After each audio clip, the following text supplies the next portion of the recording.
ಪ್ರಚಾರದಲ್ಲಿ ಅಬ್ಬರಿಸಿ ರಿಸಲ್ಟ್ನಲ್ಲಿ ಮಕಾಡೆ ಮಳತು ದಳಕಮಲ. ಎಸ್, ದಳಭದ್ರಕೋಟೆಯಲ್ಲೇ ದಳಪತಿಗೆ ಹೀನಾಯವಾಗಿ ಸೋಲಾಯಿತು. ಕಂಡು ಕೇಳರಿಯದಂತಹ ಸೋಲು ಅಂತಾನೆ ಹೇಳಬಹುದು. ಊಹೆ ಮಾಡಿರಲಿಲ್ಲ ಈ ರೀತಿ.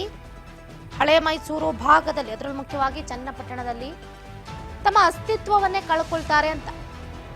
ಅಳಿವು ಉಳಿವಿನ ಪ್ರಶ್ನೆಯಲ್ಲಿ ಈಗ ಎಚ್.ಡಿ. ಕುಮಾರಸ್ವಾಮಿ ಅವರು ಸೋತು ಸುಣ್ಣಾಗೋಗ್ಬಿಟ್ಟಿದ್ದಾರೆ. ಎಸ್, ಪ್ರಚಾರದಲ್ಲಿ ಅಬ್ಬರಿಸಿ ಬೊಬ್ಬಿರಿದು ರಿಸಲ್ಟ್ನಲ್ಲಿ ಹೇಳೋದಕ್ಕೆ ಹೆಸರಿಲ್ದಂಗೆ ಹೋಗ್ಬಿಟ್ರು ದಳ ನಾಯಕರು. ದಳಭದ್ರಕೋಟೆಯಲ್ಲೇ ದಳಪತಿಗೆ ಹೀನಾಯವಾಗಿ ಸೋಲಾಯಿತು. ಸೋತ ಕ್ಷೇತ್ರದಲ್ಲೇ ಪುಟಿದೇಳೋದಕ್ಕೆ ತೆನೆ ಹೊತ್ತ ಮಹಿಳೆ ಪಣ ತೊಟ್ಟಿದ್ದಾರೆ. ಯಾವ ರೀತಿ? ಗ್ಯಾರಂಟಿ ನಾಯಕರ ಜಯಕ್ಕೆ ಸೆಡ್ಡನ್ನ ಹೊಡೆಯೋದಕ್ಕೆ ರಣತಂತ್ರವನ್ನ ಮುಳುಗಿಸಲಾಗ್ತಾ ಇದೆ. ನಾವೇನಾದ್ರೂ ಕಳ್ಕೊಂಡಿದ್ದೀವಿ ಅಂದ್ರೆ ಆ ಜಾಗದಲ್ಲಿ ಹುಡುಕುವಂತ ಪ್ರಯತ್ನವನ್ನ ಮಾಡ್ತೀವಿ. ಈಗ 3 ಬಾರಿ ಸೋತಿದ್ದಾರೆ ನಿಖಿಲ್ ಕುಮಾರಸ್ವಾಮಿ.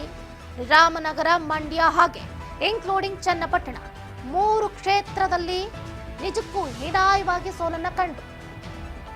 ಯಾರು ಕೂಡ ಅಂದ್ಕೊಂಡಿರಲಿಲ್ಲ ನಿಖಿಲ್ ಕುಮಾರಸ್ವಾಮಿ ಈ ರೀತಿ ಕಣ್ಣೀರ ಧಾರೆಯನ್ನ ಸುರಿಸ್ತಾರೆ ಅಂತ.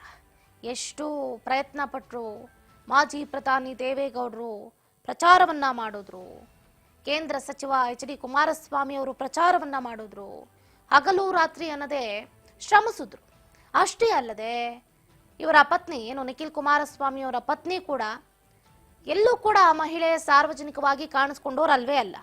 ಆದರೆ ಆಕೆಯೂ ಕೂಡ ನಿಖಿಲ್ ಕುಮಾರಸ್ವಾಮಿ ಅವರ ಪರವಾಗಿ ಭರ್ಜರಿಯಾಗಿ ಪ್ರಚಾರವನ್ನ ಮಾಡೋದ್ರ ಮುಖಾಂತರ ಓಪನ್ ಸ್ಟೇಜ್ ನಲ್ಲೇ ತನ್ನ ಪತಿಯನ್ನ ಗೆಲ್ಲಿಸಿಕೊಡಿ ಅಂತ ಬಹಳ ಒಂದು ಕಡೆ ಮುಜುಗರದಿಂದಲೇ ಕೇಳಿದ್ರು.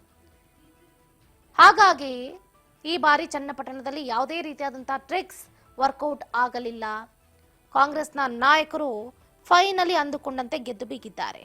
ಡಿ.ಕೆ. ಬ್ರದರ್ಸ್ ದಳಕೋಟೆಯಲ್ಲಿ ತಮ್ಮದೇ ಆದಂತ ಅಸ್ತಿತ್ವವನ್ನ ಕಟ್ಟೋದಕ್ಕೆ ಈಗಾಗಲೇ ಎಲ್ಲಾ ರೀತಿಯಾದಂತಹ ತಯಾರಿಯನ್ನು ಕೂಡ ಮಾಡಿಕೊಂಡಿದ್ದಾರೆ.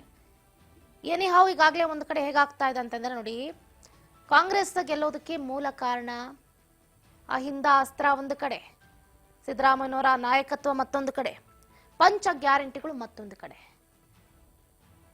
ಈ ಪಂಚ ಗ್ಯಾರಂಟಿಗಳನ್ನೋದು ಜನರನ್ನ ಒಂದು ಕಡೆ ಹೇಗೆ ಅಂತಂದ್ರೆ ಇರುಸು ಮುರುಸು ಮಾಡಿರ್ಬೋದು, ಬಟ್ ಯಾರೂ ಕೊಡದಂತಹ ಆ ಯೋಜನೆಯನ್ನ ಕಾಂಗ್ರೆಸ್ ಸರ್ಕಾರ ಅಧಿಕಾರಕ್ಕೆ ತಂದಿದೆ.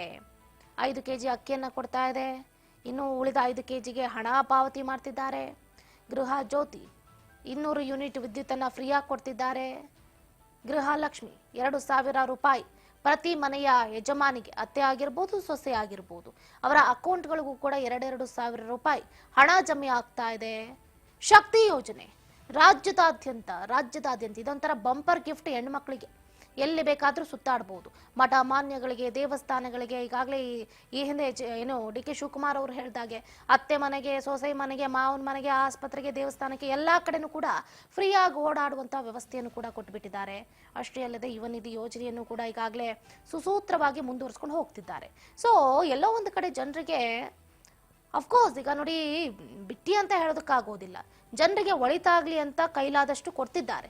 60,000 ಕೋಟಿಯಷ್ಟು ವ್ಯಯ ಆದ್ರೂ ಕೂಡ ನಾವು 5 ಗ್ಯಾರಂಟಿಗಳನ್ನ ನಡೆಸ್ಕೊಂಡು ಹೋಗ್ತೀವಿ, ಯಾವತ್ತೂ ಕೂಡ ನಿಲ್ಸೋದಕ್ಕೆ ಸಾಧ್ಯನೇ ಇಲ್ಲ, ದಯವಿಟ್ಟು ನಮ್ಮನ್ನ ಕೈ ಹಿಡೀರಿ ಅಂತ ಈಗಾಗಲೇ ಕಾಂಗ್ರೆಸ್ ನಾಯಕರು ಕೇಳಿರೋದಕ್ಕೇನೆ ಸಿ.ಪಿ. ಯೋಗೇಶ್ವರ್ ಈಗ ಚನ್ನಪಟ್ಟಣದಲ್ಲಿ ಗೆದ್ದು ಬಿಗ್ತಾರೆ.